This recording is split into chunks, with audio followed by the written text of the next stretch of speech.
Tutaj się, to jest, tak zaczyna się gra, nie?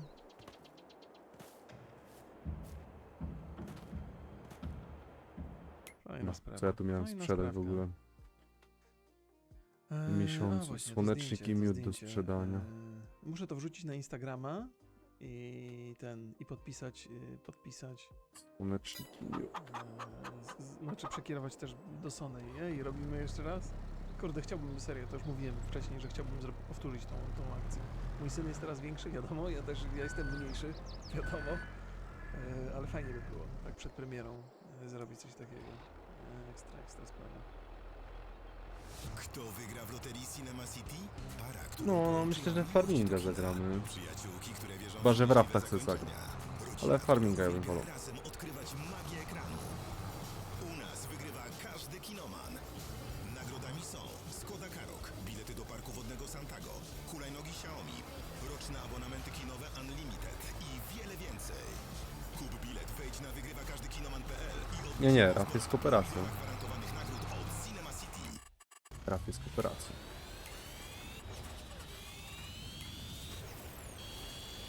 Albo w F1 zawsze, nie? Najdrożej. Jest najdrożej. Oznaczmy to miejsce lub... Kurwa, poprzedni miesiąc. Bardzo jest najdrożej.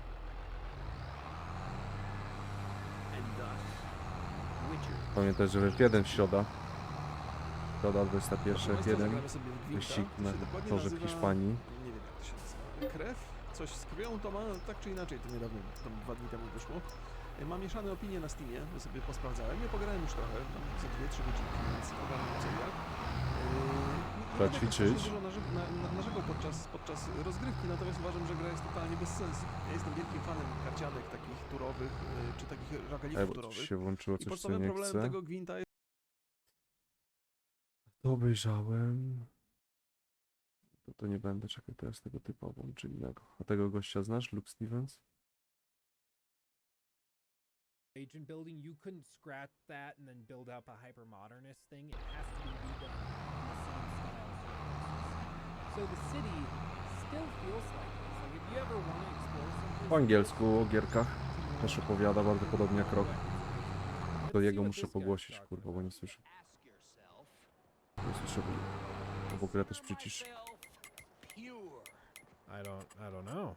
And then I want you to ask yourself, what is the most disgusting, revolting, vulgar, and depressing thing in all creation? Luke Stevens. Mingling? Nature. Wait, can I help you? Nature likes purity. Nature Mingling. does not like Eugenics mingling. for beginners. Nature likes the family tree, not a family bush. Oh. America Oh God. must be I didn't realize.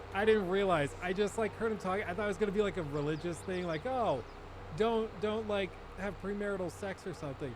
And then he's like, oh, don't mingle. Okay, what does that mean? He's like, be pure.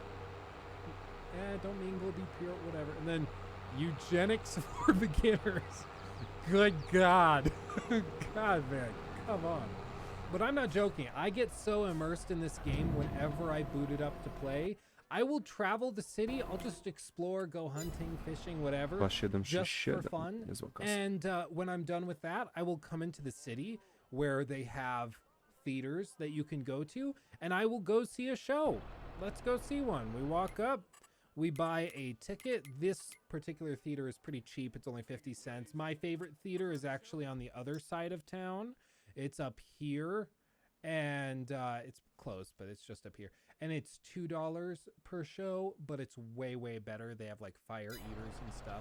But we'll go into this one. This one should be a film. No, siema. If I recall Dzięki, że correctly. wpadłeś.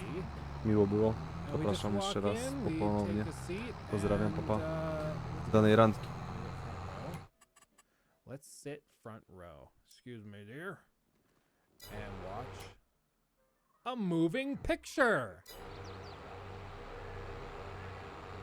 Okay, for timing reasons, we won't sit here through the whole film, but they have tons of these little movies that you can watch and enjoy, in addition to tons of different magic shows and things throughout the city. So if you're ever bored or you just want something different, you can stop by one of those theaters and see a show, just like you would if you actually lived in this time and were in the city, because why not? And this is, I think, the truly tremendous thing about Red Dead Redemption 2, and it's one of the remarkable things about these games just in general, is that Rockstar is so good at creating compelling worlds and characters that if you give yourself over to it, you can end up having one of the most immersive and truly incredible experiences of your entire gaming life. Like, it really does feel like you live an entire life through Arthur Morgan's shoes, exploring this world, hunting, fishing, committing plenty of crimes, helping the needy, stealing from the needy, helping the rich, stealing from the rich. It's a whole epic tale, and you are sitting front and center for it, and there's nothing like it. I know we all like give Rockstar shit because we love ranting and rambling about how they take forever to make games, but it's because this type of thing doesn't just happen. You don't just stumble into a world that's crafted this carefully with so much content, with so many unique personalities and characters. It just doesn't happen very quickly. You've got to take your time on this, and there's tons of refinement, tons of prototypes of going in, trying something, taking it back, and working on this street and seeing how it flows, and then reworking the animation system so that people walk more naturally around the city streets, because perhaps the animation set for one NPC didn't work when walking on cobblestone, so you have to rework it so it looks right. All of that attention to detail builds and builds and builds and allows for this world to just simply Padnę, okay.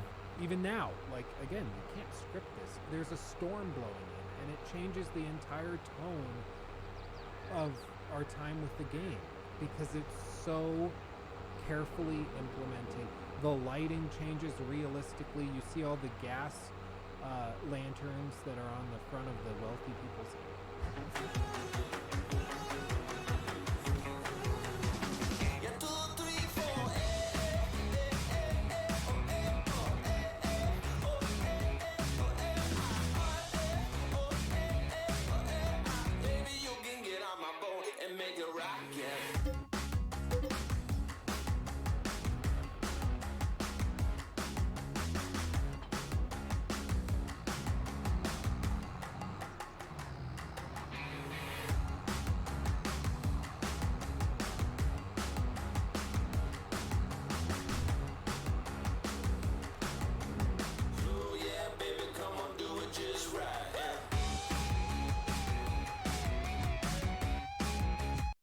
Houses. It's there's nothing you can say about it other than it's simply magical. Like it's amazing. Okay, this might be a little creepy, but when we were in New Orleans, we had a private tour guide because we didn't want Nikki, who was very pregnant at the time, to be walking in one of those big group tours. So the private tour guide had a minivan, and she drove us all around New Orleans, and it was great. She was wonderful. But she took us by some big celebrities' houses just to see what they were like, and John Goodman actually lives in New Orleans, and we could see him pacing in his upstairs, study, library, whatever room. I don't even know what you would call it because I couldn't really see him. Oh, hi. Nikki gave me a heart attack. Hi. It's Nikki, everybody. Say hi, Nikki. I was just telling them about the time we were in New Orleans, and we saw John Goodman's house, which looked just like this one. And we could see him pacing in the upstairs study, whatever room. And it was kind of cool because I wanted to yell Pacha and see what he would do, but I figured that would be appropriate. Did I make the right call? Yes, I did. Speaking of New Orleans and our trip, when we went, Locke was in her belly. Now, look at that little fella taking a nap right now. He joined us. He was with us when we were exploring this. Yeah, through all of it. Oh god, he recognized me. What? Sorry, you recognized me. He recognized me. What am I supposed to do? Not that. You I am so screwed. There's so many people. The lights look tremendous. These gas lights, by the way, oh, the lights just flicked on. Look at that detail. They hear the gunshots, they turn on the lights because they're waking up to see what's going on. That's insane. I am stressed because I'm being hunted by the popo. And I'm trying to survive. I got a baby at home. Oh, he looks so angry. Okay, now I just run into the forest. But this is what I'm saying. Like, the quality is amazing. And speaking of the gas lights, what I was saying is those gas lights, there are actually companies in New Orleans that you can buy those from today, and they'll ship them around the world. Apparently, they like actively ship those across the planet because people love them so much. They have a very unique style, and they're not easy to make, but you can get them, and it's like a staple of New Orleans, which is why it's cool that it's here.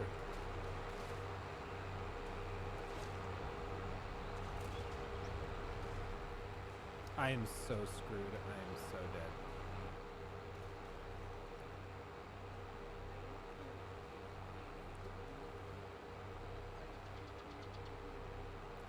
This is the tricky thing too, running away in the marsh, is I might get away from the cops because they don't want to come in here. But the reason they don't want to come in here is because there's tons of alligators, and they will jump you if they find you, because that's what alligators do. Okay, I think we're generally safe. But I mean, this whole thing is just, I love it so much. I mean, the reason we go back to these games in this series we've been doing is because we want to just see what they're like 4 years after their launch. And all I want to do is keep playing, keep going, because there's just nothing like it.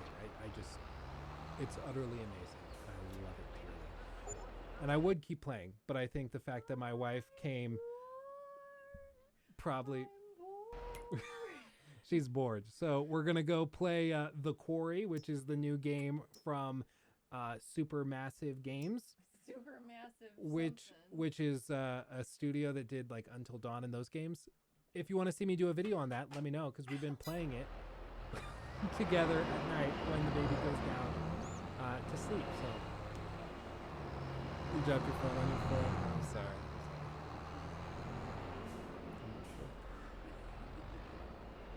But that's my cue. Thanks for hanging out with me. Thanks for watching. I love all of you more than you could possibly know. Much love from me and the missus and the baby. Yeah, the missus. I'll see you in the next one. Hugs and kisses. Bye-bye, everybody.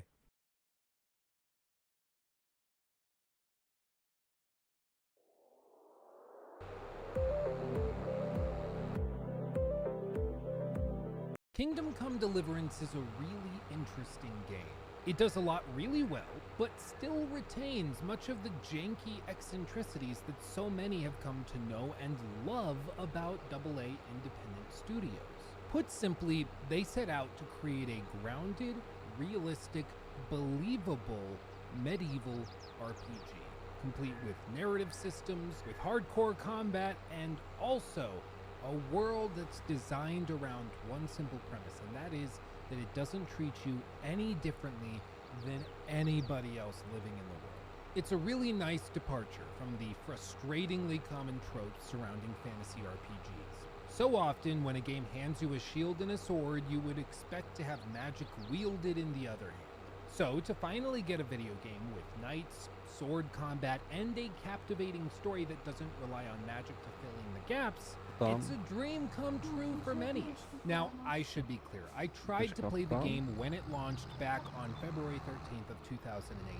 But unfortunately, there were too many technical issues to make it playable, at least for me at that time. You see, back then, it was pretty poorly optimized. It had many bugs, glitches were very common, and it wasn't unheard of to be forced into a hard reboot every hour of gameplay or so. In other words, it took a lot of patience to get through a run-through of Kingdom Come Deliverance when it first came out. And I, being a very small YouTuber at the time, trying to cover as many titles as I possibly could, simply deemed the game to be too much of a headache to tolerate, at least at that time. Plus, I was in school full-time, and 2018 was a very competitive year when it came to video games. And it's an important point to remember. Video games aren't entitled to your attention. You are giving them the money. You are the one paying for the quality experience that is what you expect. If it's not what you expect, you should demand your money back as soon as you realize it's not up to your liking. And in this case, Kingdom Come Deliverance was just so janky that it wasn't really playable for me, and so I simply set the game aside. And I was intent on returning to it at a future date once patches and DLC had ironed out most of the problems, but then a bunch of stuff happened. Death Stranding, COVID, an attempt to overthrow the United States government. I mean, you know, normal, like, American stuff. So now here we are in 2022. The game's been out for 4 years, and it's actually received so much TLC, time, love, and care, that I actually think the game is pretty playable and enjoyable, at least on PC where I played it. So I decided that it was finally time to jump into it. So I hopped over onto our Twitch stream and started going through it with all of you guys that were hanging out in chat. By the way, if you have not joined us for a live stream, you should definitely do that.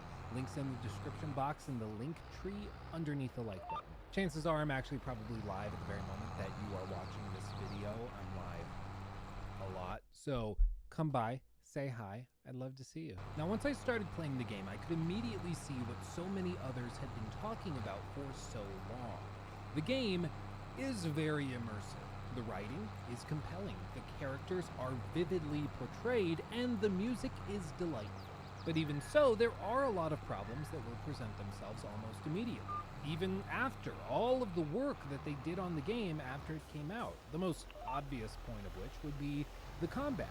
It takes a lot of getting used to, and while it may initially appear like a more simplified version of For Honor's combat system, it's actually a lot more complicated, with plethora combos, abilities, and skills that change how it works. It takes a ton of getting used to, and I think most players won't grow truly comfortable with it until they reach 30 to 50 hours into the game, which is significant. I mean, normally we only see that sort of barrier to entry in huge JRPGs that are like 200 hours long just for the main story. So to see a game like this, which you can reasonably expect to last between 90 and 120 hours, to say that you won't get comfortable with the combat for probably a third to a half of its runtime is pretty significant. Furthermore, the facial animations are pretty rough. Traversal animations are also clunky, and while the game has certain moments that are beautifully realized, playing it nowadays certainly reminds you that this is a AA venture and not a AAA blockbuster. You will also immediately notice once you open the menus that there are countless skills to be unlocked and an overwhelming list of character traits. You may even find yourself feeling as though you have no idea what the hell you're doing in the opening hours. I mean, really, if I had to put this whole thing into one word, how I felt when I started playing the game for the first time, I would say daunting is the best way to phrase it. There's just a lot here, and the game doesn't lie to you or pretend like it's simpler than it actually is. There are many layers of complexity here, things to consider, everything from the clothes you wear being dirty for a given conversation, to the types of clothes that you're wearing, and even the length of time since you last slept in a comfortable bed, all can have major impacts on a certain conversation that you have. There are so many things to consider, so many rules to the game, as it were, that it can be a little overwhelming to start. But as with most overwhelming things, once you grow to understand its systems, you will probably find yourself very appreciative of them, and even a fan. Now, if I had to concisely describe the opening sections of the game, I would say that Kingdom Come Deliverance is a title that demands a lot of the player. You have to meet it more than halfway for sure, and you must also be willing to tolerate its many eccentricities. Now, some people are more capable of this than others, because some may consider the slow build-up to the game's main act unnecessary, while others may see it as a helpful build-up to prime the player for what they will encounter. Some may really hate the combat and find it incredibly difficult to learn, while others will say that it's supposed to be that way because Henry, the game's protagonist, is also learning how to fight and engage enemies. enemies, so it only makes sense that he would be struggling with it as well. You can really make excuses for almost every single frustration and critique that I just outlined. And while I think some of them are fair and others are not, the point is that your tolerance for these things is going to be different than mine, and different from everybody else who is watching this video. And that's okay. Don't get me wrong, it's okay to have differences of opinion and tolerance for jankiness. It's not a bad thing. In fact, if your tolerance is really high, you're gonna end up liking a lot more indie titles and appreciating so many more games that just simply aren't able to deliver on that AAA polished experience that you might expect from something like Rockstar or Naughty Dog or Sony Santa Monica. Regardless, if you heard me describe all of that and the game still sounds interesting, you should definitely go and play it. This video will still be here when you are done with the game. Or if you watch this video as you boot up the game for the first time, that's totally okay. But it's also important to note that I will be spoiling a lot. I'll try to avoid the last 50 hours or so, the last third of the game, I'd probably say, just for sake of spoilers, because I don't think I need to show it to make most of my points. And if I can make my points without showing late game spoilers, I usually try to do that in these videos. But even so, if you are sensitive to spoilers for the first half to 2/3 of the game, be warned, I will be showing pretty much everything. On the other hand, if all of this sounds like the game is just asking too much and you really don't think that you are going to enjoy your time with it, follow your gut. Watch the rest of this video and see if it changes your mind at any point, but understand that your initial impression of the title is probably going to follow through with the overall experience that you can expect to have. It really is that simple. If a game doesn't look fun to you, chances are you won't have fun playing it. And if this looks really interesting and looks right up your alley, you'll probably be more willing to forgive a lot of the weird things that they chose to do. But setting all of that aside, in this video I'm going to go through everything that I think the game does really well. And I'm also going to touch on a lot of things that I think the sequel could improve upon. Most immediate suggestions that I think I could go with would be improvements to the game engine and animation systems. It would help greatly with the game's presentation and longevity, and I also think that it would generally improve the quality of most people's experiences, especially in the opening hours. But listen, I know it's a lot easier said than done to just be like, fix your game, it's broken. Put in an Unreal Engine, let Epic deal with it. I know that that's really cringe and stupid, and that's not necessarily what I'm saying. I'm just saying that the Crytek engine, which is what they used for Kingdom Come Deliverance, and what they've already announced they will continue to use with the sequel, it's just janky and it's not very good anymore, especially compared to some of the engines other major studios are using. It just doesn't really hold up. And like I said, they've already confirmed that they're sticking with this engine for the time being, and they have no plans of changing engines, at least before they release whatever their next game is going to be, which we can only assume is going to be a sequel to this one, so it's sort of a moot point. In addition, I think that most of the comments about the game's graphics, animations, and assets are probably redundant. I mean, I think it goes without saying that every subsequent release from a studio should probably strive to improve the graphical fidelity presented, and at least improve the technical stability of the code. So for me to spend an extended period of time in this video outlining why I think they should do that just seems unnecessary. You know, they've made steps to try to improve it. I don't get the impression that they're doing sort of a CD Projekt Red rushing a game out the door before it's ready type of thing. I think it's just a matter of resources and manpower. And after the success of Kingdom Come Deliverance, I would expect that they're able to put a lot more time and money into the sequel, which is why they've been so hush-hush about it. They're working very hard trying to deliver something really special for the sequel, and they're not going to talk about it until it's ready to show off. It's kind of a refreshing marketing strategy, isn't it? All told, I think this game is really good. Considering it's on sale regularly, I highly recommend that you check it out. It's far from perfect, but when you consider what the developers were trying to deliver to the player, I think it's a triumphant success. There's a lot of suggestions and critiques I'm going to make over the course of this video, but don't let those detract from the experience that can be garnered from the game as it stands. This is easily one of the most immersive games I've played in the last few years. It really is easy to fall into this world and get lost within it. You'll find yourself completing various quests